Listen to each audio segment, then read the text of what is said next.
Welcome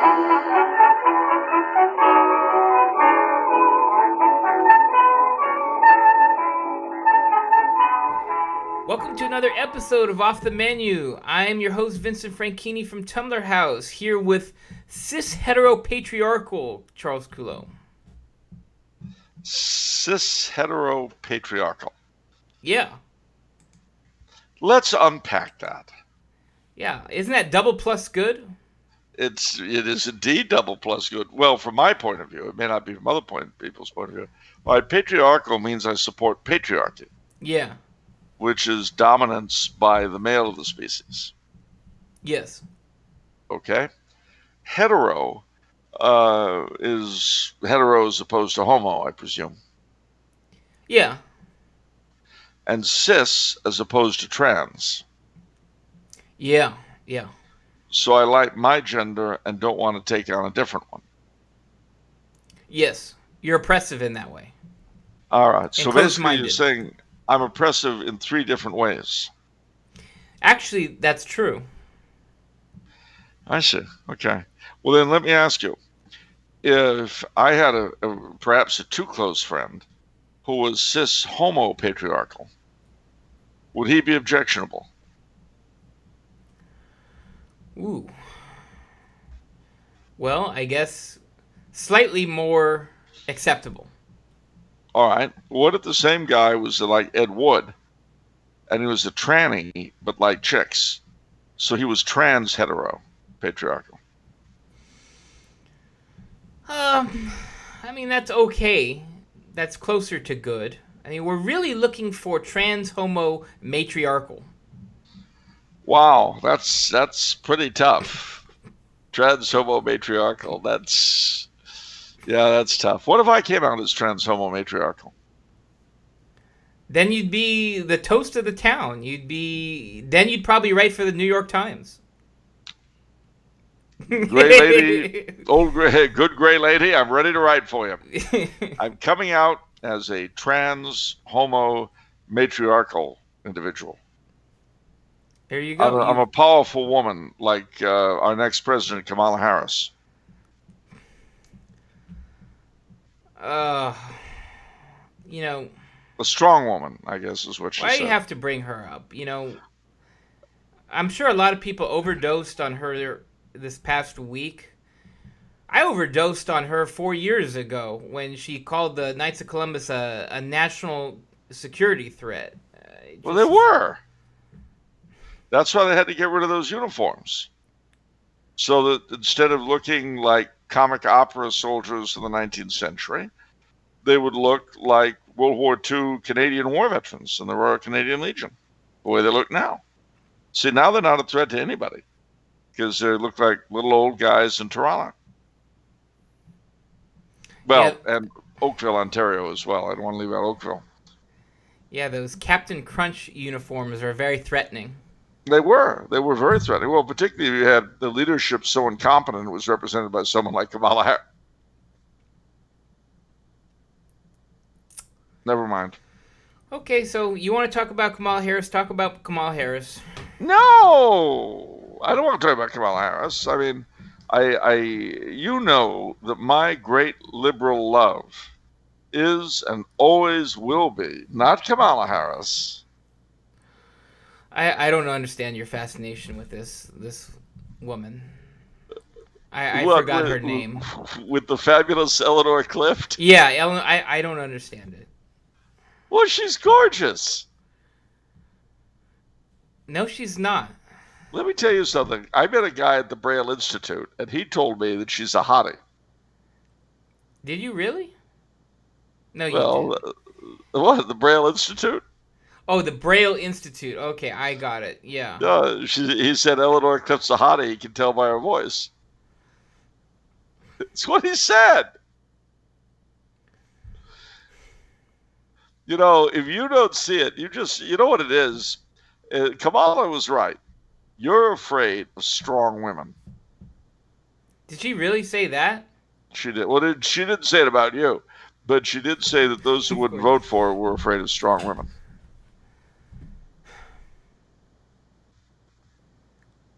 I don't I know. would say they were deplorable.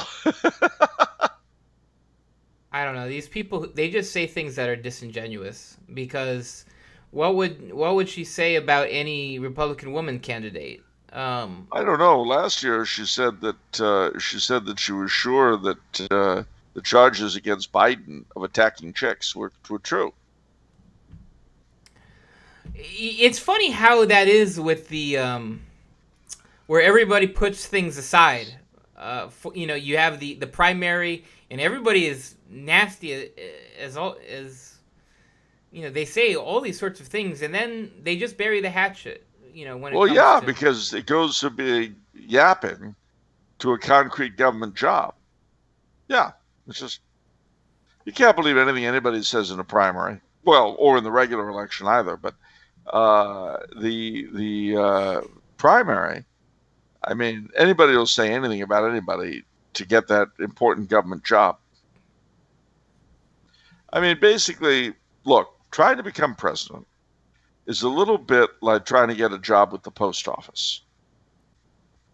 If you're of a certain lower socioeconomic rung, it's the equivalent.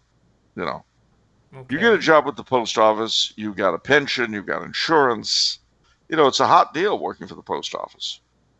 A lot of really poor neighborhoods, they fight for those post office jobs, tooth and nail. It's the same with the presidency. Same kind of mentality for the people who go hunting for it. The fascinating. big, the biggest, best government job in the country, best pension, everything. I mean, we just have to learn to accept life as it is. So you won't shut up about saying President Kamala Harris. So you bought into that conspiracy theory What conspiracy theory?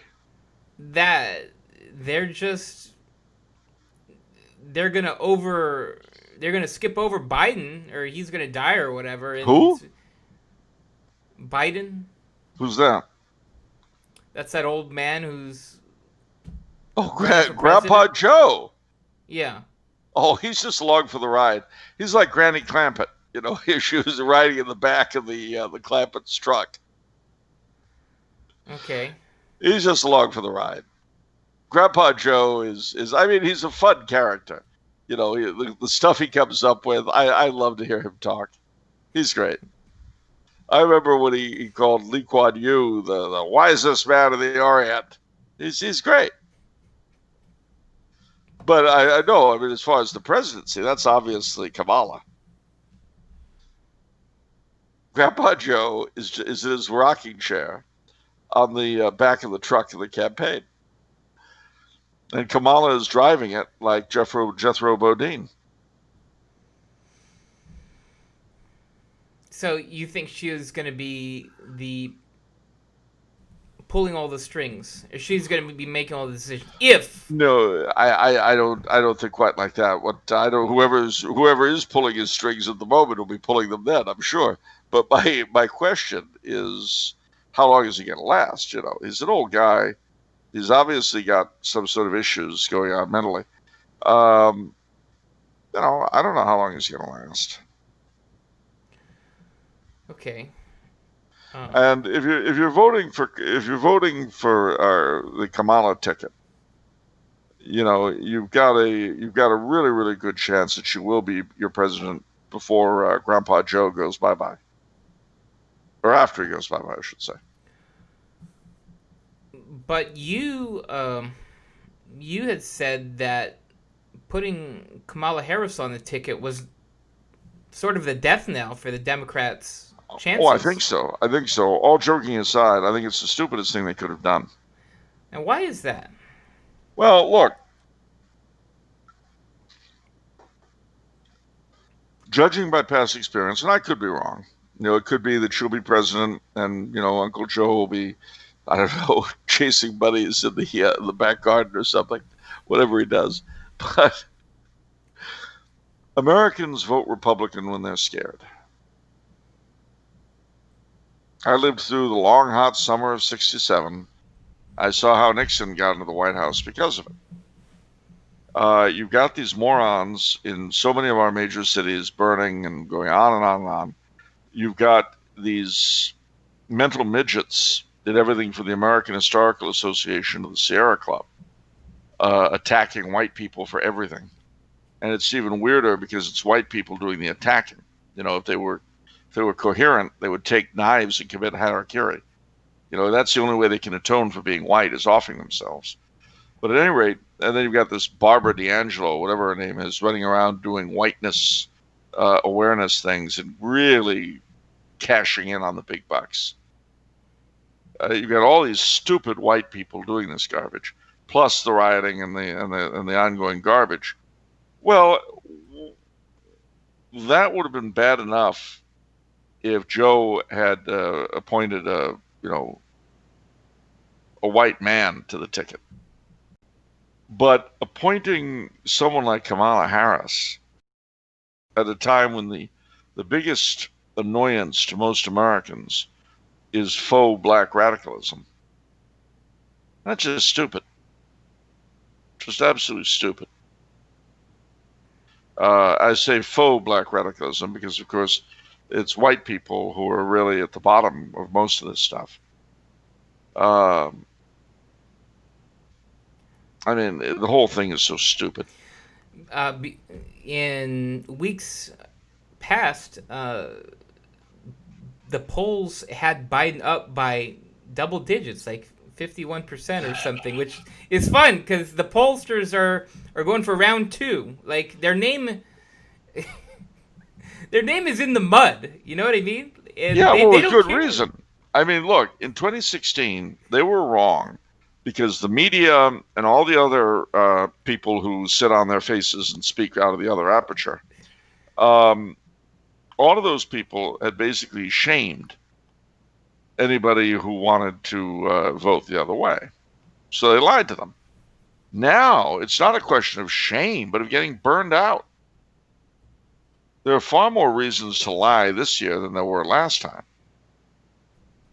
And these idiots still think they've got some sort of finger on the pulse of the nation. The only finger they've got, it's on their own pulse or something else. They don't know what they're doing. I could make up figures out of the back of my head and have as much of a chance as being right. Eleanor Clift would have 58% of the vote if she suddenly announced her candidacy. Why not? Why not? I mean, obviously, my sources are no worse than theirs, judging from last time. Yeah.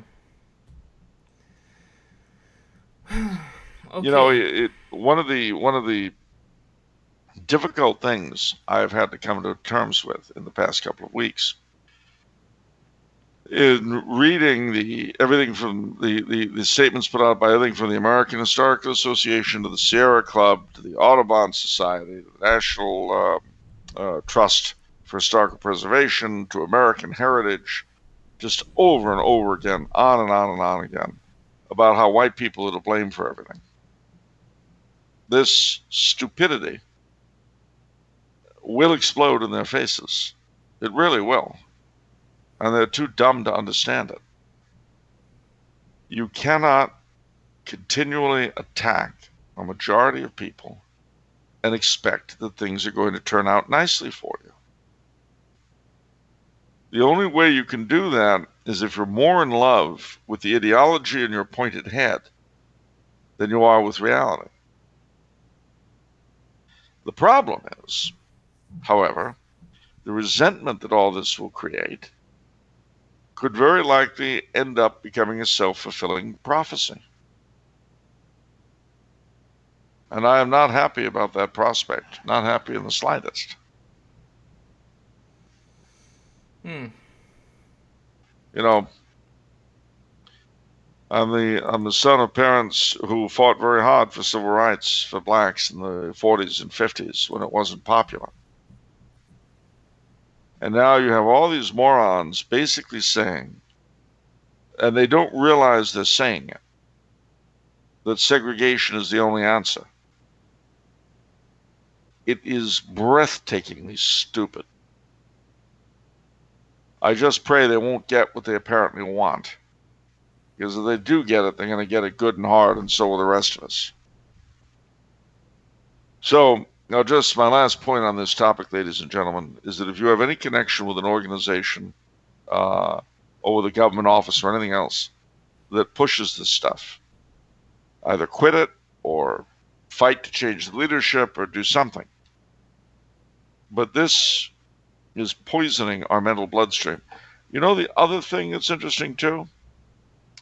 You remember how up until a few years ago the left used to talk about how terrible McCarthyism had been and the blacklist. You remember that? Remember the mouths? Remember the big mouths yapping all the time? Why aren't they talking that way now? Why aren't they yapping about the need for freedom of speech and freedom of thought? What happened to that? No. Now it's doxing. Now it's canceling. I kind of like it that they did that. I just love that they sort of revealed themselves after the Trump presidency, because before the Trump presidency we were playing this game where they're going to fake objectivity and fake impartiality, even though it's pretty obvious, right? You know, if anyone who's looking, you could see it. But there was this pretend, and they stopped pretending. And I think our Vigano, in Vigano's letter to Trump, he sort of talked about this, where he says the powers that be, the powers of Satan, feel that they've got the whole world and they can just reveal themselves now. Like it doesn't matter. It's like, well, okay, here we are. We're coming after you. We don't need to hide anymore. We're just going to come after you. And I kind of like that because it's kind of more of a true battle. It's not this kind of weird battle. It's like, okay, you're there, I'm here. Let's go at it. Let's rumble. Let's rumble. Yeah. Well, the problem is it's a terrible tactic, really, from their standpoint. They're overconfident, they've overreached, and we'll all pay the price for it. But sufficient unto the day is the evil thereof. And today is the Feast of the Assumption. You notice I'm wearing my lily tie. Yes. That's because the Assumption is the French National Day. So all of us people who are fortunate enough to be either French or French descended get to celebrate today. I mean, mind you, it's a holiday for all Catholics everywhere. Yeah. Absolutely. Yeah. But for us, it's a special day. Yeah. No, that's great. Yeah, me too. This is wonderful. Well, the Italians, of course, they have a lot of special days. St. Joseph's Day. No, I get to. It's special for Assumption because I have French blood, because everyone descended from Charlemagne, right? There's that. You gonna play this game? Yeah, you're gonna be difficult. I can be difficult too. So let me ask you: is the commissariat opening today for Assumption with Assumption Day goodies? No. It didn't. No. Assumption Day goodies. Yeah, yum-yums. Well, it's Saturday, Charles. I don't know. You think I'm a slave driver having people work on Saturdays? I know you are. I was talking to Lottie, the receptionist, when I called in to get this whole hookup done, and she's in a very bad way, by the way. Oh yeah. She's got something peculiar going on, does Lottie? What? Well, it was like this. She told me, these new copy machines you've got up on the 17th floor, they haven't been distributed yet, but the prototypes are up there. So she wanted to go see it. All right. So she says to me, she gets into the elevator, plunks 17, but the thing stopped at the 13th floor, she said. And then, you'll never believe this, she goes, and so stopped at the 13th floor, and the door opened, and then her face went blank. And she kind of stared at me for a minute, and she goes, "I'm sorry, what were we talking about?" "Oh, I remember. I was telling you about going up to the 17th floor." Just so we get up, and I'm serious. She repeated herself word for word. We get up, the elevator goes up, the door opens on the 13th floor, and then she stopped. Her face went blank, and then it was like, I don't know. It was weird, you know. You never It seen was anything like that before, have you? no. It was like she had seen something, but somehow it was all blotted out of her head, and she was like in this endless loop. I mean, she literally kept saying the same thing over and over again, like a skipping record. So finally, I said, "Lottie, that's great, that's great. So what was the 17th floor like?" And then she told me about how wonderful the machines were and all this, and we were fine. But have you had anything happen like that recently? To me, Or no. have you had any conversations like I've that? had Because some I'll tell you, conversations from time to time with various people, various eccentrics, who like that, like that. Yeah, the frozen face and the like, huh? What? yeah, Like that? yeah, yeah. Wow, From that's time to time. weird. Yeah, I I know. wonder what they see. I wonder. Huh?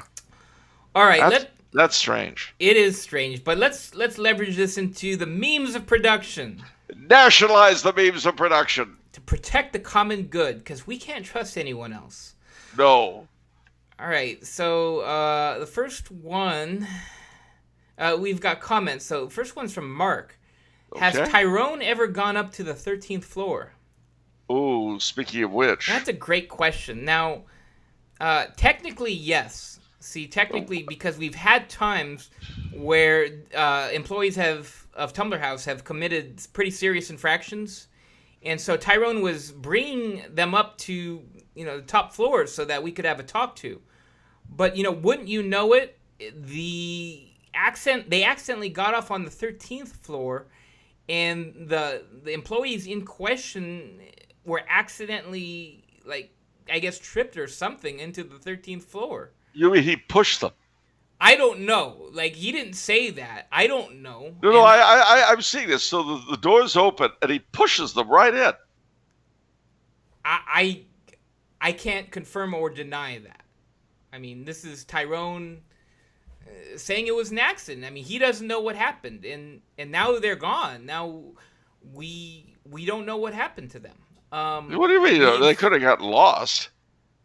I mean, it's not that Maybe big a they're building. lost. Yeah, I know. I don't know. Well, I hope they find their way back. I don't know. We've notified their families, but very strangely, the families don't even know who we're talking about. Huh, It's as that's if like odd. they never existed. That's very strange. Huh, Yeah, it's huh. weird. So yeah, uh, Well, what goes on the 13th floor stays on the 13th floor, I guess. wow, that's for sure. I, no, I remember not so long ago, the last time I was in California, I went up.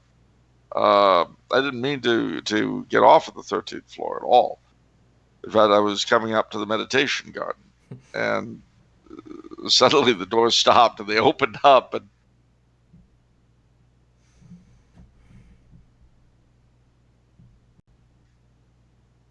I'm sorry, what were we talking about? The 13th floor, right. So I was going to go up to the meditation garden, and up I was going when suddenly the thing stopped at the 13th floor. The doors opened, and then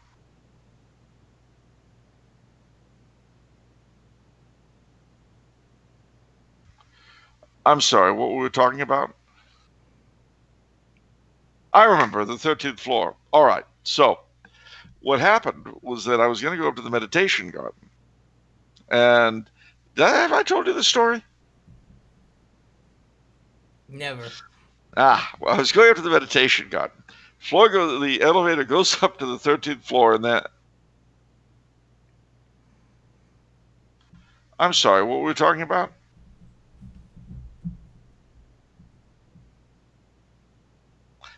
The meditation garden. We were going up there. I remember. There's something I don't. There's something wrong with this story. It's missing something. Anyway, maybe I can rescue my memory at some point. Speaking of memories, I decided I was going to play chicken with you today. and you did. I wasn't going to squirm because when dealing with Charles, ladies and gentlemen, it's very important to not squirm. See, because he basically absorbs your life essence when you do that. Hey. And so it's very important not to do that. If you ever encounter him in person, he lives off that. So You think I enjoy teasing, don't you? I know you enjoy teasing. That's your lifeblood. Aha! Did I ever tease you when you were a kid? All the time, every single time. Did I ever tease you when you were a teenager? Every single time. How about your 20s? Just about every single time. How about your 30s? Yeah, pretty much every time. Yeah, I would say so. How about when you became my boss? In different nuanced ways. You've adapted. Well, adapt or die. Oh, well. Teasing is the spice of life. But what other questions do we have? We've got a couple more memes. Hold your horses, Charles. We've got some more memes. We've got some important questions here. We've got from Chris. He asks, "Can I get free shipping on orders of $25 or more if my shipping address is the 13th floor?" Wow, I don't even know how to answer that. I mean, can you? I do. All you have to do is go up to the 13th floor and then... No. Don't... Yeah, okay. No. Not gonna do it. You can't make me. Well, if your address is really the 13th floor, Tumbler Tower, Arcadia, California, 91016 or 66, whatever it is. Anyway, if that's your address, I would recommend three things. One, you probably don't need to read anything. Two, by the time you hear this, you're probably no longer amongst the living. And three, it will be as though you never had been. Wow. Well, nice knowing you, Chris. Or not knowing you, because never. Who are we talking about again? I forgot. That's odd. Anyhow, let's move on. We were talking about someone. I know. It doesn't matter. All right, save the best meme for last. This is incredible from Katie. My son is making me rethink my decision to let him watch off the menu. And you have like a booklet for children, I guess, and an exercise. Everyone should visit blank, a place famous for its blank. And they put, everyone should visit the Tumbler House Tower, a place famous for its mackerel. Well, that's true. Or infamous. Can you believe that, though? I mean, that, like... That's wonderful. That's unbelievable. That out of all the things, an open-ended question like that... Wow. I mean, you know what kind of saddens me, however? What? It also shows what this 21st century is made of. That you and I are taking the place of Captain Kangaroo and Mr. Rogers. We've become the kid show from the 13th floor. Yeah, what happened to all the kid shows? What happened to Barney? What happened to... He got eaten by a bigger dinosaur. I saw a cartoon of a tyrannosaur with a purple tail in its mouth. Wow, that's dark. Reminds me of Death to Smoochie. Well, there you go.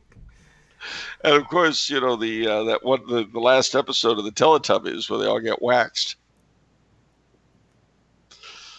You have a fascination with the Teletubbies that I do not share. This gunman comes on screen. He shoots each of the bunnies, and then he blows the Teletubbies away. That's horrible, Charles. I thought so. I couldn't imagine that they would broadcast such a thing in front of children. I think that's fake news. Well, there's always that possibility. But this is an election year when you have to expect fake news. That's See, true. basically, election years are the political and social equivalent of April Fool's Day, only they go on for, well, until November anyway. That's true. Isn't that something like we know it's going to be chaos between now and November? There's going to be so much crap to No. tune out. Yep. Why do we have to do this? Because it's the best way to choose the very brightest and best to be the leader of our great republic. You see, you've got to understand that our Constitution was framed in such a way so as to allow the genius of the people of this great nation of ours to, in every generation, at every time, bring forth only the best and most noble specimens to be the chief executives of these United States. And so what we have is not the reductio ad absurdum of the system. What we have is achieving a great height at last.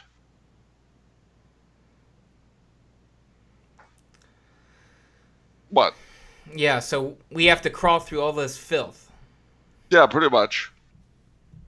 Well, let me ask you, if you saw the Hope Diamond and it was in a pool full of sewage, would you swim to get to it? Um, that's It's a the tough Hope question. Diamond. That's a It's tough worth question. millions. It's a beautiful diamond. I don't. It's a tough question. It's a tough question. So you have to imagine that the President of the United States is like the Hope Diamond. And you've got to swim through all this sewage so you can get that on the very top of our national pedestal. That's an illusion. An illusion? Let me tell you something. Look at the inauguration ceremonies. Listen to Hail to the Chief. Think of the president leading the nation in mourning and in rejoicing at the National Cathedral. Think of the president tossing the first pitch and opening the baseball season. Think of the Kennedy Honors. Think of the National Endowment for the Humanities, the National Endowment for the Arts. Think of the White House and all its storied history, of the Easter egg rolling and the lighting of the national Christmas tree. Think of the Marine Band, the president's own, and the old guard at the White House in Arlington. Think of all the great men who have strewed the walls of the halls, rather, of the White House. Washington, Lincoln, Teddy Roosevelt, FDR, JFK, Ronald Reagan, Barack Obama, Donald Trump, and there's more. There's more. Think of the great seal of the presidency, that double eagle of ours on a blue background. Doesn't it make your heart thrill with pride to know that we have always been ruled by the finest and best of men? What? What? I don't even know what to say to that. Think of Camp David. Think of the West Wing of the White House. Think of the War Room. Think of the Oval Office. Stop telling me what to think. Well, everyone's doing that today, and you'll take it, or you'll be doxxed and or canceled. And above all, think of Air Force One. Think of the president making moment-to-moment decisions in the war room and the situation room. Think of his hand on the nuclear football. Think of the Secret Service willing to give their lives for the chief executive of this nation. That's the choice being made in November. Who will succeed in that long line of heroes that extends from General George Washington down to the present? That is the issue, ladies and gentlemen.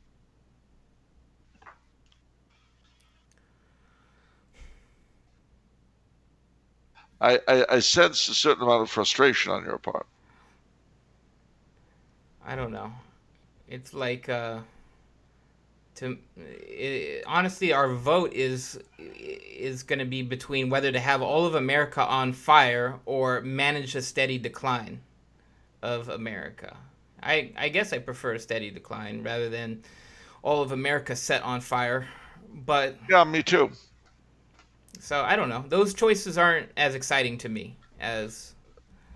So if I said, would you rather be kicked in the gut or punched in the face?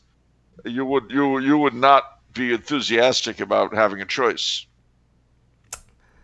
No, not too enthusiastic. You know what? You know your problem. You're not a team player.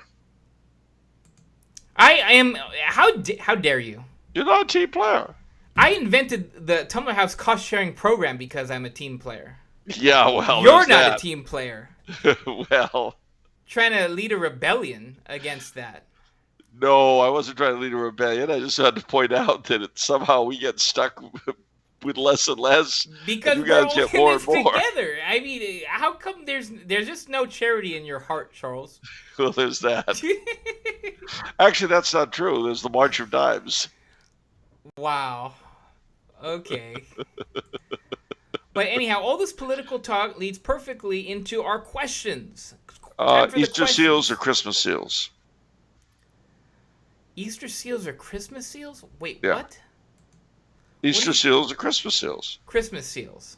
Okay. I don't understand what you just did. It was a question. You just say a random question? I don't get it. Yes, I just did. And you answered it. Okay. All right. First question is from Patty. This doesn't apply to me being a California resident and whatnot, but for Catholics in swing states, does the need to beat Biden by voting for Trump overrule a good opportunity to promote third-party growth at the ballot box? Oh, boy. That's a really hard question. Of course, I'm a California voter, too, so it doesn't matter who I vote for. But I am wrestling with this. I mean, I support Brian Karl, the American Solidarity Party. And also, you referred earlier. You're right. This is a good lead-in. You portrayed it as a question of long, slow decline versus America on fire. There is a school of thought they call the accelerationists, who believe that the thing should just be pushed to go the way it's going as quickly as possible. And maybe if we get to the bottom and the things explode, eventually something better will come out of it. Yeah, you took a question on this before, and you said the problem is when you break everything, it's harder to put everything back together. Yeah, it's true. And also by nature, personality-wise, I don't like that kind of thing, frankly. And in terms of my tastes, I would prefer a long, slow decline to the furniture getting broken up right now. But what I want and what is best for the country may not be the same thing. I don't know. I really don't know. And so, I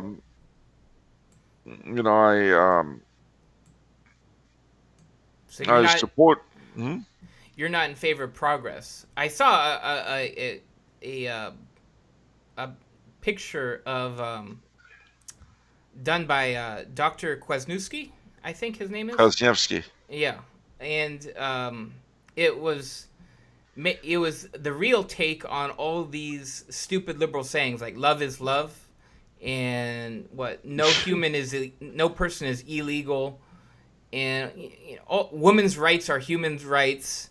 All these stupid things, and let me just bring up because I want to say this exactly as he wrote it, but my favorite one was the last one, which is he says, "Progress means I get what I want." And I thought, wow, that's it, isn't it? That's literally what people think progress is. Yeah. Oh, I want more of what I want, and that it doesn't matter whether it's right or wrong. I just want what I want, and that's progress. See, all right, you're right. In that sense, I'm very much against progress because I don't know that what I want is best for the country. I really don't. It could be. I mean, I looked at all of these associations and professional organizations and all the rest of them that have jumped on this bandwagon. And part of me thinks, well, maybe the whole thing does have to come down. Maybe these people won't wake up to reality until they've got morons breaking their stuff. I don't know. I really don't. And in a sense, I'm glad I'm a California voter because I don't have to make any decision at all. It's already been made for me. But it'd be hard. I mean, seeing President Harris just rubs me the wrong way. Why can't third parties be phonies too? Oh, they can be, but usually they're pretty sincere. That's actually why they rarely get anywhere. How do we know they're sincere? Well, because they usually put their own money into what they do. But I mean, like, believe me, isn't the anyone true going test into politics and spending their own money, they're sincere. But isn't the true test when you actually are in power, and then you have special interests coming to your door and all these things, and then that's really when the test is. It's not when you're a nobody. It's when you actually are somebody. Yes and no. I mean, if they were complete scam artists, then they would be getting other people's money and not spending their own. But you're right. I mean, ultimately, you don't know until they're in power. The problem is that the two parties, we know what they're like in power. Dead babies. We know what the two parties in power are. Gay pride. Our embassy here in Austria is pushing this stuff, celebrating Pride Month and all that. Now that's the American embassy in Austria. Now, that's Trump's Department of State. I mean, what is supposed to think, Okay. I went to the American embassy last week, and apart from the fact I'm always amazed by how much going into an embassy, an American embassy, I don't care how different the exteriors are. I don't care how beautiful they are. The minute you go inside, you could be in a post office in Topeka, Kansas. It has that comforting, disgusting feeling of American officialdom. Yeah, I think you've said that on a previous show. Well, it's true, and I got a second dose of it. They're very nice people, but I told the lady who asked me at the embassy, she said, so what do you think of the atmosphere here? And I said, ma'am, to be honest with you, it's like a cross between the post office and the DMV. And she said, we're achieving our goal.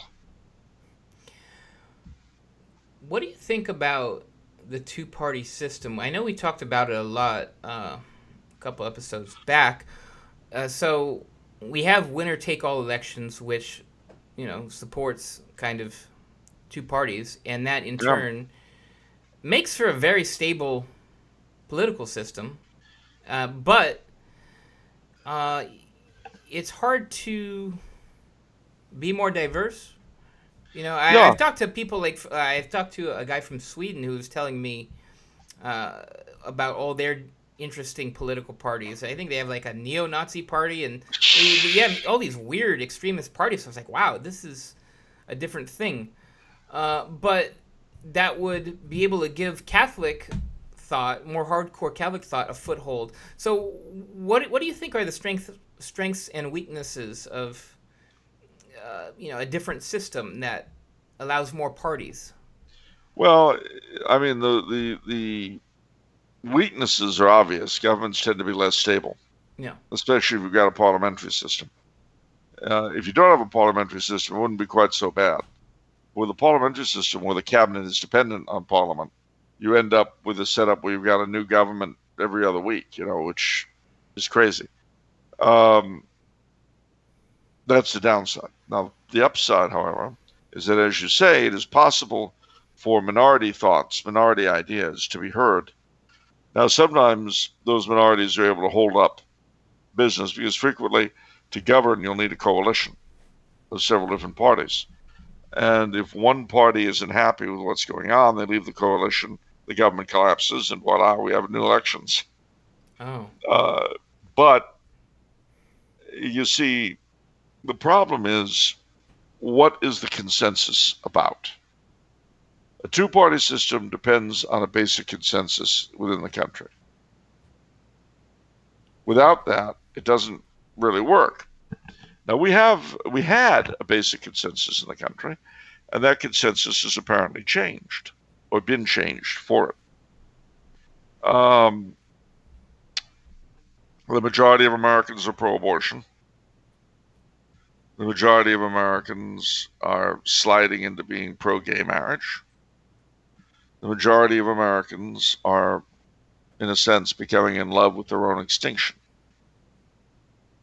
Well, all right, we've got a stable system, but is stability good in that kind of a setup?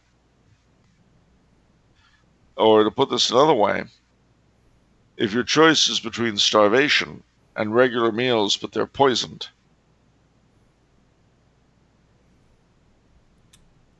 not a lot of poison. No one meal will kill you, but it's building up, and eventually it'll kill you. Wait, which one is which in this metaphor here? In this metaphor, starvation is the multi-party system. Interesting. And the regular meals that are carefully arranged for you and everything, but they're slowly building up the levels of poison in your body. That's the system we have. Why is the multi-party system starvation? Well, just because it's so unstable. So but you don't think it would do well? Well, not necessarily. Remember what I said. I don't think it would do well if we had a parliamentary system. Now, if we had a system where the head of state / government did not change with the parties, that might not be bad at all. But it would depend on the head of state / government being a skillful orchestra leader to get legislation through Congress. Okay. I don't want to dwell too long on that because we have so many questions this episode. All right, let's move along. Next question is from Karl. Hello, Karl. I've never pretended to be an apologist, nor have pursued that vocation. Okay, great.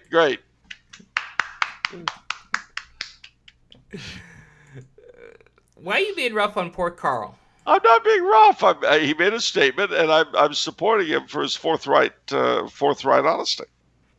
Okay. All right. I have, though, been able to articulate apostolic positions on theological and ecclesiastical topics, if asked by a friend or co-worker. This present situation, however, leaves me at a loss, particularly as I have a co-worker who attends a Protestant church that has not closed during the pandemic, nor have they instituted the use of masks. And here in Florida, the beaches have never completely closed. My children have been able to play in the surf and the sand with other children throughout this pandemic. I feel strange that they currently feel more connected to the beach community than my church community. I have no desire to be Protestant nor an agnostic who worships God in nature, but I don't know how to really defend the faith at this point with our crisis of leadership. The reason I hear for limiting church attendance with masks is that the church is yielding to civic authority like the church fathers. But if the fathers reacted like our current episcopacy, I believe the faith would have been buried under a rock during the ages when Christianity was illegal. How would you defend the actions of the church and the necessity of the church in a way that brings lost souls into communion with the saints? Has there ever been a saint that caved to political pressure not to evangelize or administer the sacraments to all who desire to partake in our Lord and did not repent? Not that I know of. But the first thing you've got to bear in mind is that the leadership is not what the church is about. They're a means to an end. Authority in the church is a means to an end. What is that end? This is the salvation of souls. Now, what neither the Protestants nor the sun worshippers have is the Blessed Sacrament. Obviously, you don't have it yourself at the moment, but you'll get it back sooner or later, despite the best efforts of your masters in both church and state. You will get it back. And the Eucharistic miracles of the past 25 years, which I like pointing to constantly, 6 approved, are constant reminders that Christ does indeed come down on the altar in his own flesh and blood. And we need that flesh and blood, and we're not going to get it anywhere else. So you have to basically do what our Lord did with the evil leadership of his time. He said, do as they say, not as they do. He knew what he was dealing with. It's also interesting, the priests and all them were Sadducees. That is to say, the priests of our Lord's time did not believe in anything real. They performed the sacrifices, they did their ritual roles, but they were not believers. And it's interesting that Christ would eat with Pharisees, but we never see him eating with priests or Sadducees, ever. Isn't that interesting? And yet, he preached obedience to them within limits. So, where does this leave us? You have to be forthright, and you have to admit 2 things. One is, the bread of life still comes down on the altar via the priesthood, and we still need it if we want to save our souls. It's the source of life. But the other thing we have to admit to ourselves is that our leadership, for the most part, in most places, isn't worth much, in church or state. And that even in civil society, it's not worth much. If there is a single crisis of our time, it is not COVID, it is not Black Lives Matter, it is none of these things. It is a lack of leadership. It is the ruin of the leadership class in the West. They're worthless, utterly worthless. So what do? Well, we push on. We hold on.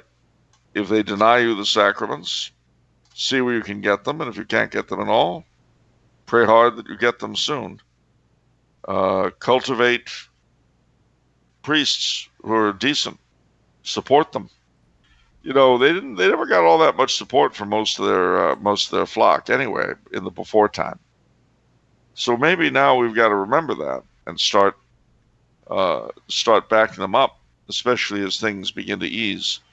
You'll remember, Vinny, that I set up a bootleg confession for you. Uh-huh. Well, that kind of thing, that sort of priest, when the current crisis passes, he's the kind of fellow we have to back up. We have to support. Yeah. I gave that priest a lot of money, especially at time. I'll bet. But stay in touch with him, because we don't know what the future holds. We may be going through this again. Where I am right now, life is almost back to normal. Not where I am. No, I know. And have you seen in the news about the thousands of Austrians dying of corona? I didn't catch that one. You missed that one, huh? How about the mass deaths of Swedes? No. They did even less than we did. I mean, we had a pretty decent lockdown for a while, but now it's over. And I don't think that there's going to be a second wave of corona, because it's not the flu. And they keep telling us it's not dependent on climate, that heat and cold don't affect it. If that's true, then this is it. Well, okay, so we have a PS from Karl. PS, Tumblr House has lost their minds and are providing free shipping and handling on orders over $25. Act now while supplies last, and before Vincent comes to his senses. Everything must go. Well done, Karl. There's another we love one. you. That's great. Everything must go. Karl knows. That's another one of those great lines. Everything must go. That's right. Absolutely everything must go. Oh gosh. Those I'll tell you what, it brings a tear to my glass eye. I just feel back in that day. Watching late night TV and seeing all these ads for all kinds of stuff you would never have ordered in a million years anyway. But my lad, were they good at getting that stuff out. And operators were always standing by. All right, next question is from Christian. Please give your thoughts on Kaiser Wilhelm II teaming up with Karl II, supporting the Pope's call for peace during World War I, and meticulously obeying the laws of war. Sounds like a hard way to end up a villain in the history books. Well, he didn't deserve the villainy he was given, that's for sure. It was Karl the First, by the way, not the second. But unfortunately, he did allow himself to be guided by Hindenburg and Ludendorff. And they frustrated a lot of Karl's attempts at peace. And they certainly pushed in things like unconditional submarine warfare and sending Lenin to Russia, which Karl was dead set against. That was all Ludendorff and Hindenburg. But it's important to remember, as the correspondence between the Tsar and the Kaiser show at the beginning of the war, as also the correspondence of Franz Joseph with his ministers, that to a great degree, those three monarchs were no longer in control in 1914. And now mind you, it wasn't cut and dry. They still had influence, and there were things they could do. But at the end of the day, they couldn't get their governments to do what they told them to do. And the proof of the pudding, as far as Russia and Germany goes, is that in 1902, the Kaiser and the Tsar signed an alliance at Kiel. And when they got back to their respective capitals, both of their governments disavowed it. So as early as that, neither monarch was really in a position to dictate policy in his own country. They went through a big deal about how, oh yes, the all highest, the supreme lord, and blah, blah, blah. It wasn't true. Right. Next question is from Patrick. Would Mr. Coulombe perhaps delve deeper into the role of Father Karl Rahner, who playing in the battle for Los Angeles? I heard from an anonymous source close to Tyrone that he goes around claiming to be the successor of Karl Rahner, the first head of security for the Tumbler House Tower. This could have repercussions if true. Wow, what a lie. Karl Rahner was never head of security of the Tumbler House Tower. I remember my first psychotic break with great pleasure, actually, very nostalgic inducing. But no, well, it certainly was true that Karl Rahner played a big part in the Battle of Los Angeles. Yeah, we know this. There's the beautiful painting in Patriotic Hall of Rahner and Teilhard de Chardin manning a machine gun emplacement. Anti-air gun. Anti-aircraft, shooting at firing, the UFOs, yeah. That's right. And singing Praise the Lord and Pass the Ammunition. Yeah. It was really their finest hour. It was. I used to meditate in front of that picture for hours. But, days pass. I'm not there anymore. But thank you for reminding us of that important key chapter in California history and in Jesuit history. The Jesuits rarely are given any credit for the part they played in the Battle of Los Angeles. They saved the world that night. That's true. From the power of the Romulan Star Empire. These alien craft came in over L.A. in early 1942.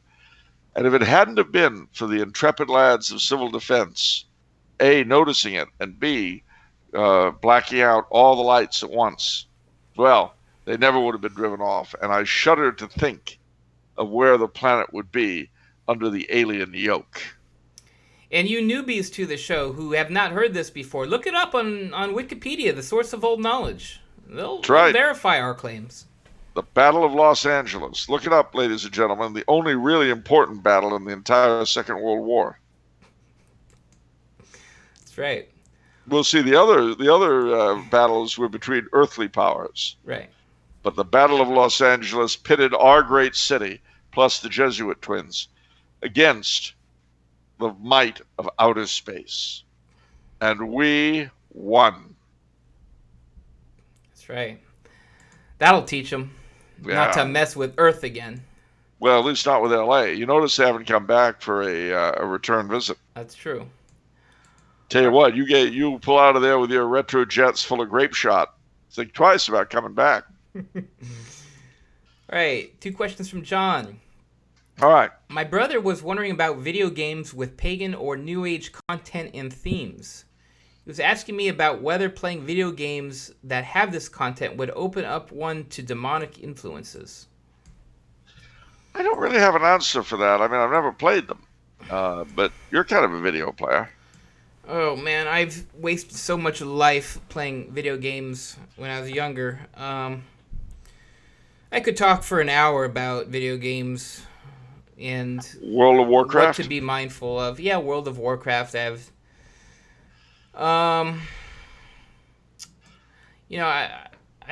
don't think. I mean, it could very well open you up to demonic influences because gosh, there's so many things to potentially talk about here. One of the things that you look at is some of these games that allows you to choose both good and evil characters, whether it's like demons or whatever. Perhaps like in Heroes of the Storm or some game like that. There's a lot of there's no morality in these games. There's no everything's sort of gray. But more than that, I think what you have to consider when you're playing games is you have to ask yourself why you're compelled to play them. Why are you playing them? And we have to do this for a lot of things too.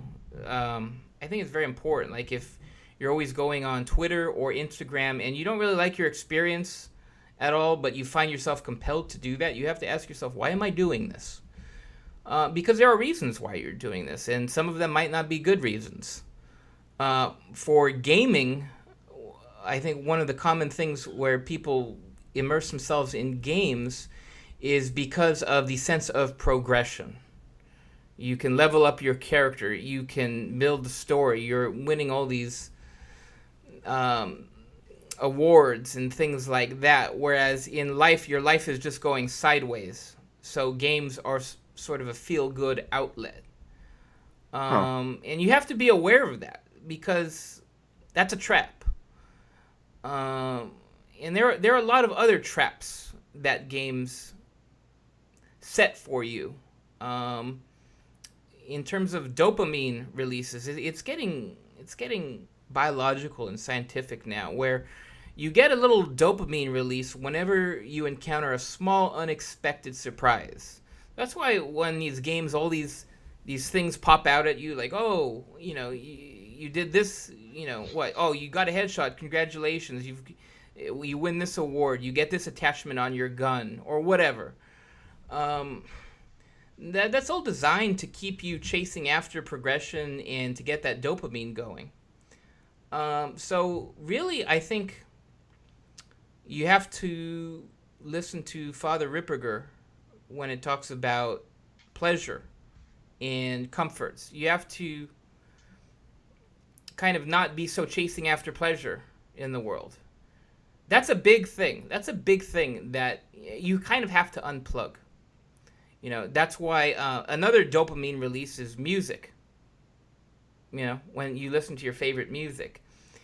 And so that's another thing in terms of games, music. You have to incorporate some silence into your life. Because otherwise, God can't speak to you with all that noise and all these frenetic thoughts going on.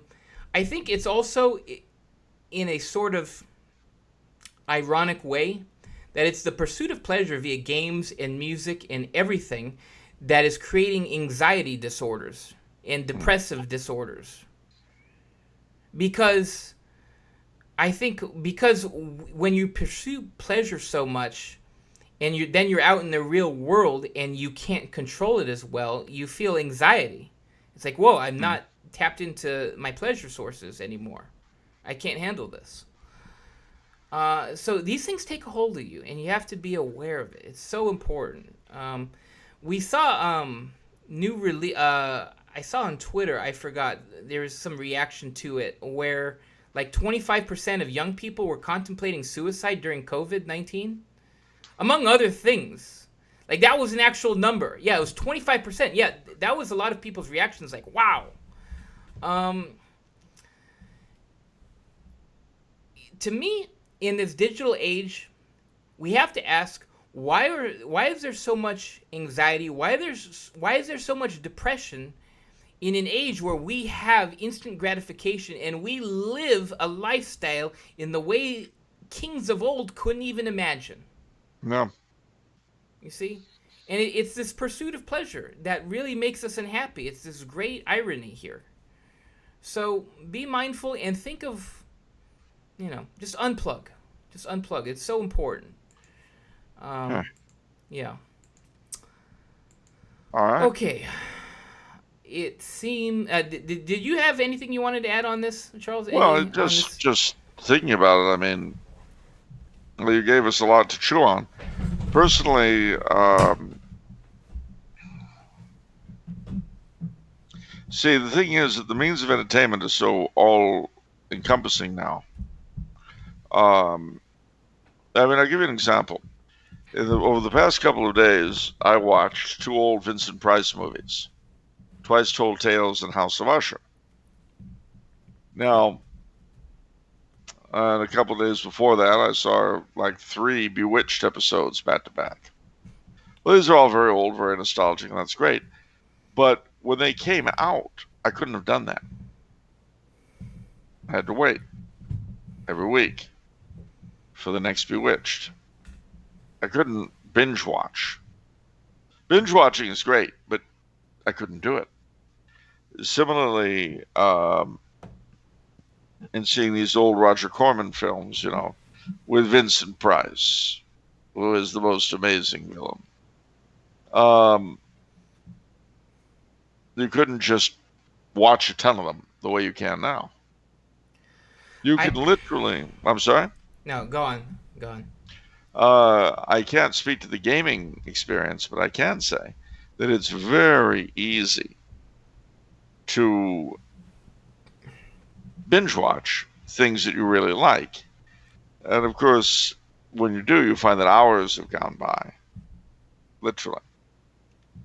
And what have you got to show for all those empty hours, except that, well, you're back in 1968 or whatever year you binge watched through, if you're me. And that's great, but what does it really do for you? So I can imagine that something much more sinister would have much more sinister results. Yeah. All right. So what else we got? John has a second question. It seems like evangelization is like sales. You get to know the target market, build rapport, find how to add value, and ask for the sale. What does asking for the sale look like with evangelization?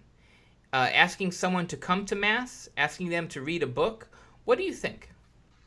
Well, either of those might do, but frankly, bringing someone to a very good Mass or liturgy, Tridentine, Byzantine, Anglican, ordinariate,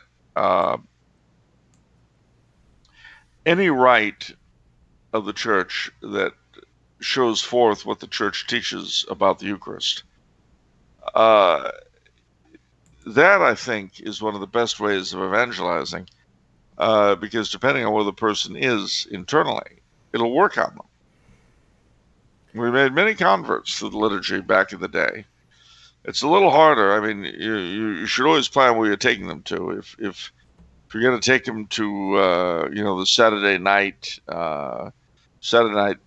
preteen, post-teen 1968 special, probably not a smart idea. But take them to I had this odd occurrence. A friend of mine wanted to go to a Catholic Mass, and he wanted to go that day. And I was thinking, gosh, the only thing available is just a horror. But he insisted. And to my intense shock, not only was the terrible priest not there, but a good priest whom I knew from before happened to be there, and he was the one offering the Mass and did an incredible job and a great sermon. And I thought to myself, wow, God, you had my back. And more importantly, you had this guy's back. I like the way John thinks with his questions. We're very similar because I've had this thought He process. tyrannizes over a tower full of quivering employees as well. Yeah, well, he potentially he's got that mindset, that Wow. business mindset. But no, I've thought about this as well, how to evangelizing using business principles, because a lot of people could benefit from this, thinking of it in this way. For example, what's rule number one about selling something? Enthusiasm. Kind of. Be nice. Be nice. Not like, oh, you're so stupid. How could you Well, be this stupid? How could you go to that stupid mass? does that not start? That isn't a good way to start No, the that's conversation. not a good way. No, if you're selling something, being a snob about it is kind of bad. It kind of doesn't work. So you're saying, well, I'd offer you this product, but you're obviously not the sort of individual who can appreciate it. Yeah, that's not so effective. So Oh. that's one principle. But the other thing that I think is very important, and it's kind of similar, is the final yes, saying yes to the product, or saying yes to going mass, or saying yes to convert, is the sum or of the many smaller yeses before that. You know, for example, if you're selling a house, it's like, oh, do you want a neighborhood with a good school? Do you want a nice neighborhood? Do you want access to all these facilities? Yes, yes, yes, yes. And so the final decision to purchase the house is a function of all the yeses that came before it. So too with the faith. And I say this because it's very important, because we love to dwell on and to fight on what's different. Like, oh, you're that way. That's stupid. I need to change you in this way. That's a dangerous approach. Because you're also setting yourself up as an enemy rather than giving a good. Yeah. You want to find the commonality. It's like, so one of my approaches in that sense is the notion that the Catholic Church is the best way to be happy, or to have that joy. Like, saints were the most joyous people in the world. They could endure all the greatest hardships, the greatest crosses, and still they had that innate joy that nothing could destroy. No. You know, the joys of the glorious mysteries, the joyful mysteries. Nothing can take that away. And people want this happiness. They want this intimacy too. But they never think of intimacy with God in the way that Catholicism offers. And so, yeah, you want to generate yeses. You don't want to find where it's like where people are going to be resistant. You want to find where people are going to give way. You see, so. But Makes sense. If you just want to flex like how much better you are than other people and how other people need to get good and get on your level, well, that's always helpful. Yeah, that's always helpful. That's what I do constantly. A good portion of Catholic Twitter is simply that. It's kind of gross, gosh, to be honest. Don't get me started. Yeah. What else we got? Right. Question from Martin. All right. Can Charles speak to the work of Curtis Yarvin, a.k.a. Mencius Moldbug, specifically the Dark Enlightenment analysis of modernity and neo-reactionary thought in general? Also, it seems to me that prominent neo-reactionaries on the internet have moved across to traditional Catholicism in the last few years. Can neo-reaction be a fruitful avenue for evangelization? Well, maybe. I mean, I haven't read a lot of Yarvin's work. Some. It's been interesting. I can't really pretend to be an expert on it. I certainly hope that the movement you see is taking place. I mean, certainly at the end of the day, only Catholicism really offers any solid anchor for what a lot of them claim they want. Regardless of the leadership of the church today, the faith itself, leadership aside, is what provides all these justifications. So, I mean, look, anything that you have an in with, unless it's, belly dancers or something, maybe even then, is a probable venue of evangelization.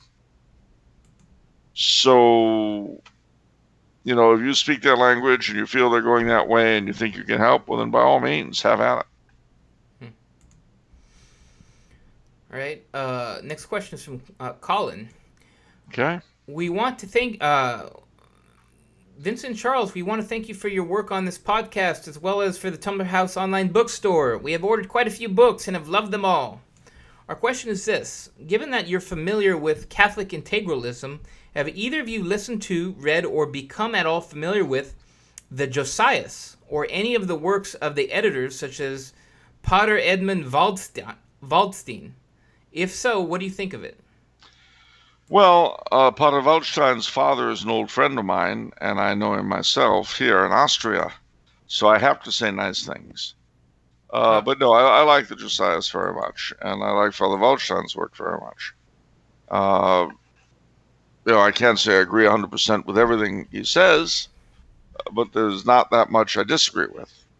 So, I'm all for it.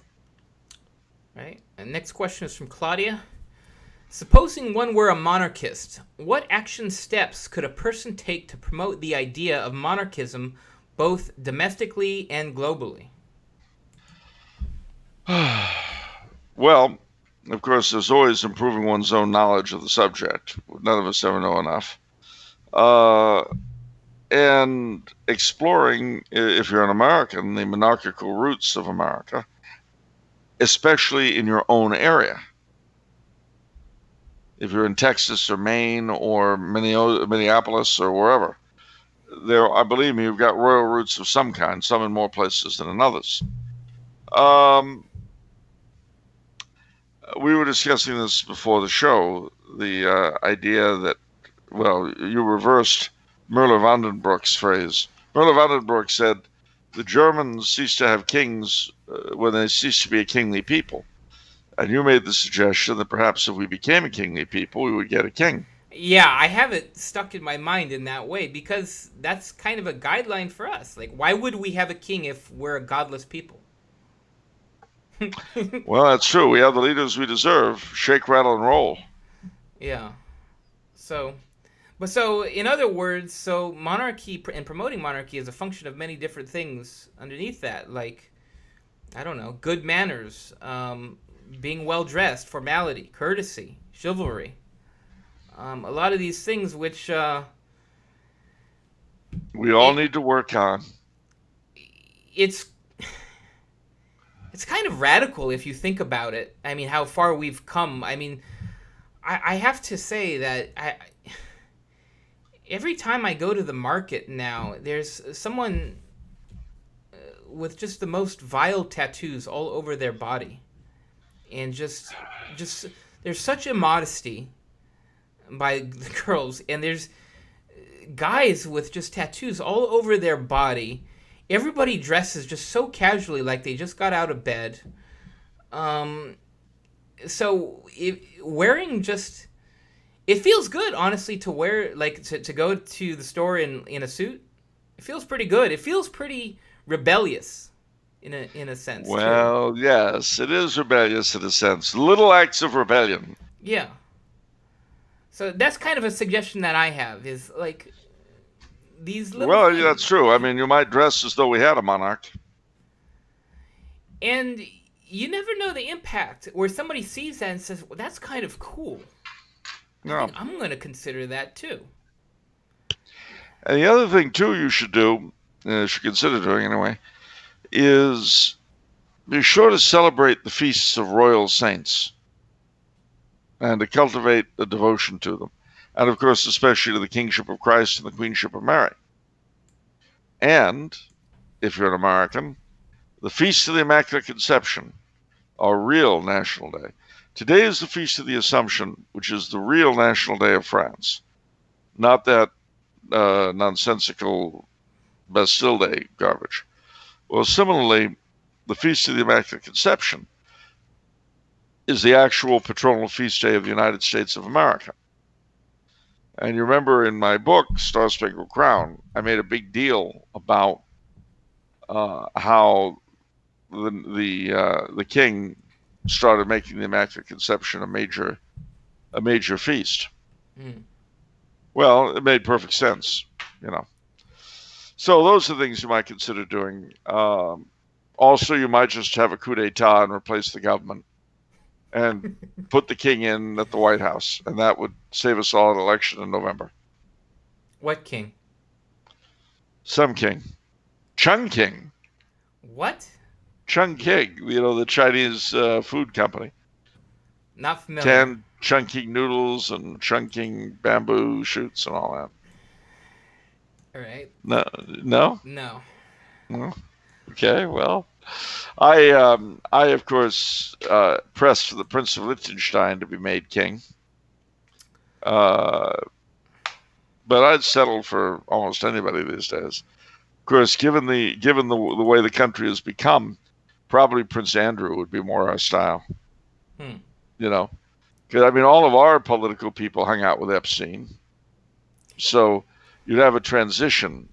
You know what I mean? Yeah.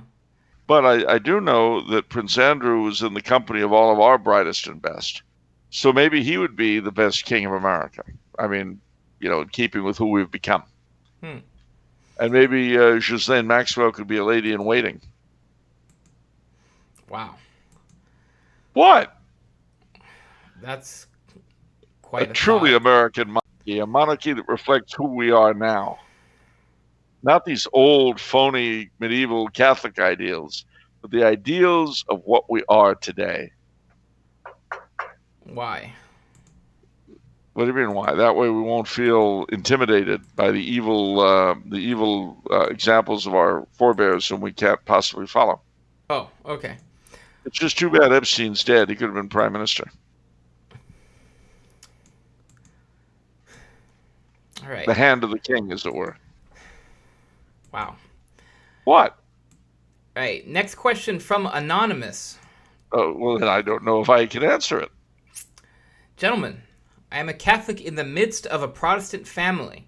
My dad is even the pastor of my old Baptist congregation before my conversion. In the time after my confirmation, I was zealous for their conversion, often engaging in conversation with them about the faith, but these usually devolved into arguments or plain standstills when everything was reduced to mere opinion. I also have a history of being very opinionated, so they find it very easy to brush off any serious challenge, gently or otherwise, from me to their way of thinking. To cut a long prelude short, what ways can you recommend of leading them home? I have a green scapular under each of their beds, and I wear one for my brother, who doesn't live here anymore, and their conversion is the first of my intentions on every rosary and at every mass, but no progress seems to be being made. Well, the operative word here is seems, because you don't really know what's going on in their heads. Often enough, they won't either. We have a mutual friend whose family were virulent Presbyterians, and her mother and grandmother came into the church before they died, and she's got her claws out for her dad, which I hope succeeds. But the thing you got to bear in mind, what you're doing now is all great. Keep it up, but don't bother trying to convince your parents of anything. Not verbally, because you got to remember, they changed your diapers. The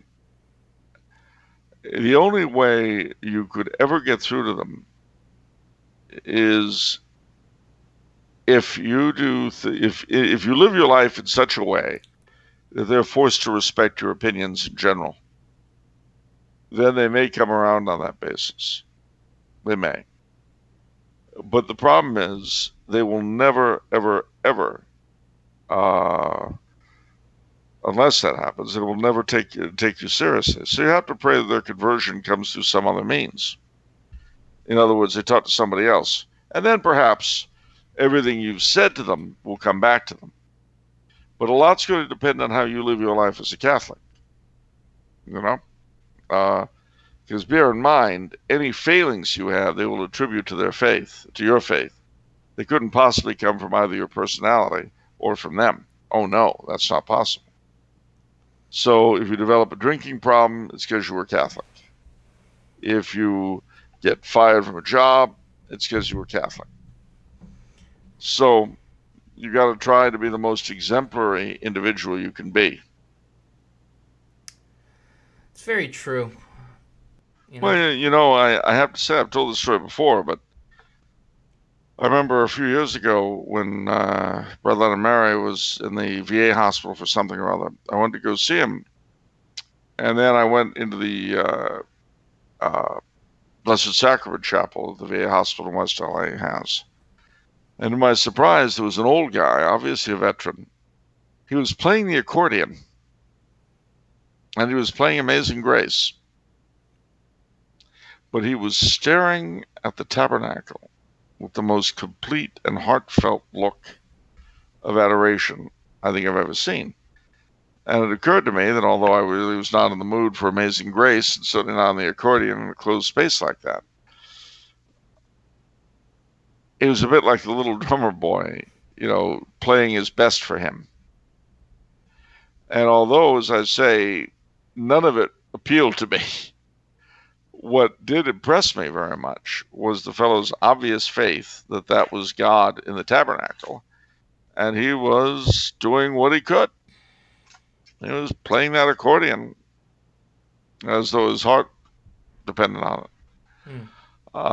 Mind you, I wouldn't mind not being treated to a thing like that again, but I will never, ever, ever forget the look of piety and devotion on that guy's face. He was just totally absorbed in the Blessed Sacrament. It was amazing. So, and at that moment, I thought, with all of my knowledge and so forth, this man is a truer devotee than I am. Yeah. Yeah. We put a lot of blame on the priests and the scandal, and surely that's a hurdle to overcome. But we also we have to be examples ourselves. We can't just say, "Oh, the priest's an obstacle. What can we do?" You have to look at yourselves, and you have to take responsibility. It's true. So, all right, what else we got? Last question. Oh boy, music to my ears. Yeah, I can tell. Let me savor this experience. Last question. All right, what is it? From Brian. Charles, you have rightly decried how the Americanist hierarchy and go along to get along faithful did not make much of an effort to convert Protestant America. What might such missionary activity have looked like, and how might it be different now?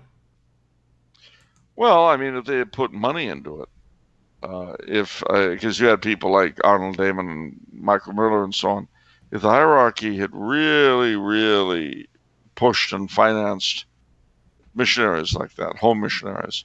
I mean, they began to in the 20s, actually. Glenn Mary and Missionhurst and people like that for home missions. But it was not done over a sustained period for a very long time, which it needed to be. What would things have been like? Well, you would have had areas, maybe Appalachia and places like that, go to the faith, depending on how strongly they evangelized and how well they evangelized. Why Appalachia? Well, a couple of reasons. One, because natively, although a lot of their ancestors are Presbyterian and they're everything from snake handler to Pentecostal, in some ways they've retained a lot of the ethos of their ancestors. In some parts of Appalachia, they still have mummers' plays. Can you imagine? That's direct from the Middle Ages. In some places they have what? Mummers' plays. I'm not familiar.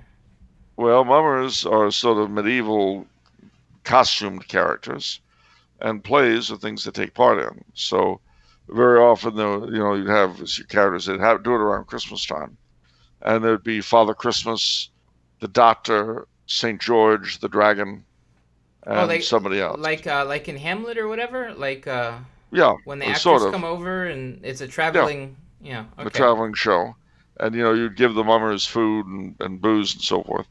And usually, Saint George would be killed by the dragon, and then the doctor would come and give him medicine, and then he'd jump up and kill the dragon.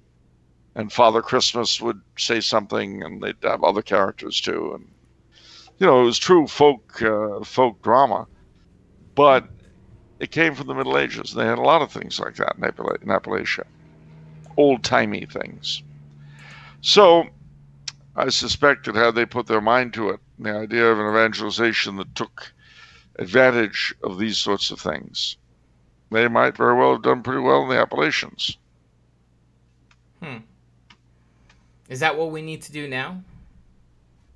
It wouldn't hurt. Why? Does it take like folk, old timey things to how does that work? I mean, What do you mean? like, why did you cite that specifically?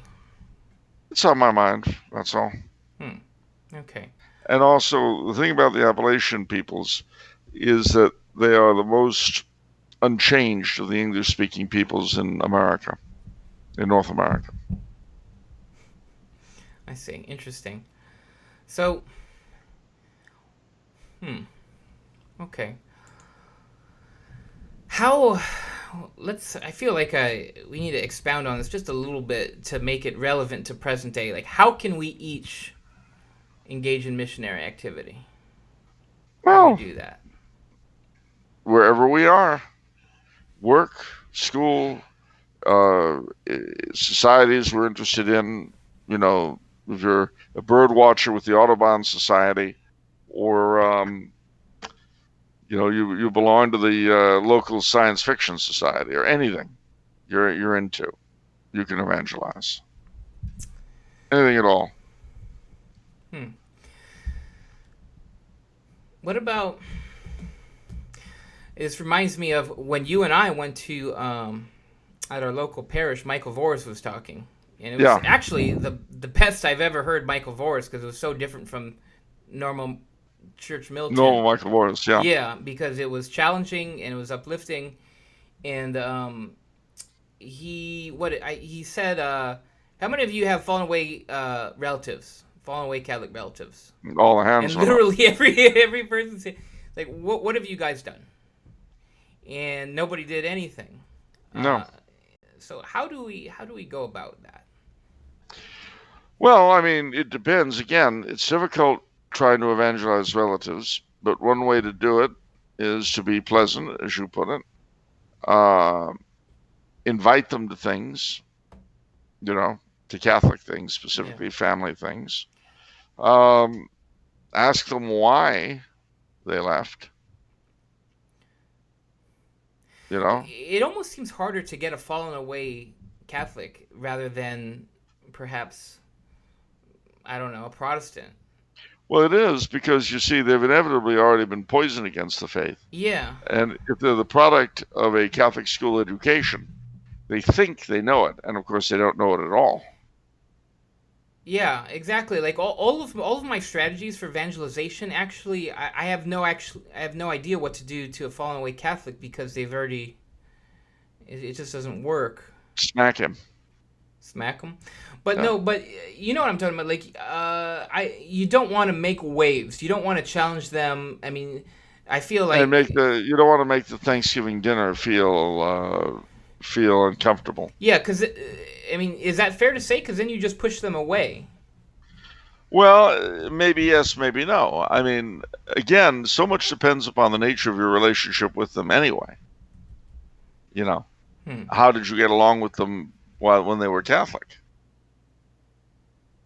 The likelihood is that if you didn't get along with them very well before they left the faith, this isn't going to help. But if you did get along well with them, that might. Um, You know, and of course, also, whenever you have anything like a funeral or a baptism or a wedding, you've got to make it as Catholic as possible, because they'll come and they've got to see it. And you've got to make sure that the priest is going to preach an Orthodox sermon. You know, if you're gonna have a wedding, make sure the priest says something about the nature of marriage for all of the non-Catholics to be present, especially for your relatives. That's a good point. I was thinking about that at my dad's funeral, where it seemed to me like the priest was especially aware that you've got, perhaps non-Catholics. You have an opportunity here to reach people who you don't normally, you aren't normally reaching. Exactly. And I was very happy in that regard. So it's the only thing that was a happy incident. Yeah. Speaking of which, recognize this? That is the glove you wore at my dad's funeral as a pallbearer that you get to keep. Yeah. Yep. Wow, you have it right there, huh? I have it right there. Any final words? 2 sets of final words. One is, we have another contest. Oh, that's right. Okay, go ahead. We announced it to the patrons, but you guys can get in on it as well. And here it is. Every year, stores like Rite Aid and Walmart and Kmart and all the rest of them start putting up Halloween decorations earlier and earlier. So, here's the game. The first Halloween decoration of the season gets a free book. You get a pick. You go into, it's August 16th tomorrow. You go into your local Walmart, and they've got a big Halloween display. You snap that picture and you send it to us, and you get a free book if you're the very first person. And the best Halloween displays will be displayed alongside memes of production. So you'll get to see what the real marketing genii across this great nation and great globe of ours are actually coming up with. And you get a book. And you know what that book is? Tell them what the book is. Oh, Sean Leslie's Ghost Book. You bet. Can you think of a better way for a Catholic to spend a frightening All Hallows Eve with the candles flickering and the fire and the firelight and the cold winds blowing and the rain outside, curled up with Sir Sean Leslie's Ghost Book? Ooh. U.S. residents only. Void were prohibited. That's definitely true. So if you're in Canada or the U.S., you can't play. It's only for where you can play, but you won't get the prize. Oh, yeah. So U.S. residents only. If you are a non-patron, you can tag me on Twitter, Tumblr House, tag Tumblr House on Twitter, and so I can see the picture. If you're a patron, send it through the Patreon system. And yeah, first person to show a display. And I'll tell you, it gets earlier and earlier every year. And then, as you know, before Halloween, the first Christmas stuff comes up. So you've got 2 weeks of a sort of Tim Burton Nightmare Before Christmas thing going on. If you go into the stores, if you don't, you don't see any of it. Mm-hmm. But that's my first thing. There's a second thing I want to remind everybody. Election Day this year is November the 3rd, the Feast of St. Hubert, patron of hunters. Now, what does this mean? It means pray to him very, very hard that the man of your choice hunts and finds the quarry of the presidency. And feel free after you vote to drink yourself into a stupor with Jägermeister. No. I didn't say I would do it.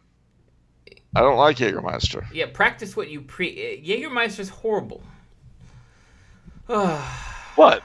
I don't like it either. So what? But they have St. Hubert on. That's the point. Yeah. Actually, maybe you should get drunk on Jägermeister before you vote, and it won't be quite so painful. No? No. Either way, it'll be a 60th birthday present for me. On November 8th, I'll be turning 60. Wow. Anything special? Gonna do anything special?